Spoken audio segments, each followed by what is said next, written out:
Hi friends, இன்றைக்கி நம்ம old நைட்டியில் வந்து நம்ம தலகாணி உரம் தான் தைக்க போகிறோம். என்னம்மா இதெல்லாம் ஒரு வீடியோவா அப்படின்னு கேட்கலாம்.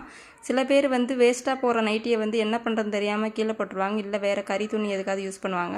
அதுக்கு தான் பிரயோஜனமாக ஒரு தலகாணி உரம் தைக்கலாம். அதுக்கு தான் நைட்டியை நீட்டு வாக்கில் போட்டுக்கணும். கால் பகுதி நம்ம பக்கம் இருக்கணும். நைட்டியோட சைடு தையல் வந்து தலகாணிக்கு வந்து அடிப்பக்கமாக இருக்கும். அந்த மாதிரி போட்டு கட் பண்ணி எடுத்துக்கிறணும். தலகாணிக்கு வந்து ஓப்பன் சைடு வந்து 2 பீஸ் வரும். அதை வந்து 1/4 இன்ச்சுக்கு 2 பக்கமும் உள்பக்கமாக மடித்து தைச்சிக்கலாம்.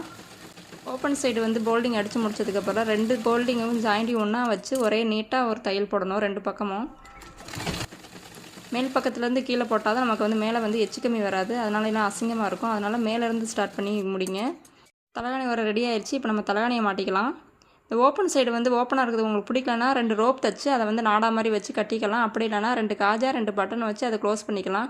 இந்த வீடியோ உங்களுக்கு பிடிச்சிருந்தா நம்ம சேனலை லைக் பண்ணுங்கள், சப்ஸ்கிரைப் பண்ணுங்கள், கூடவே பெல் பட்டனை கிளிக் பண்ணுங்கள். நம்ம அடுத்த ஒரு வீடியோவில் சந்திக்கலாம். பாய்.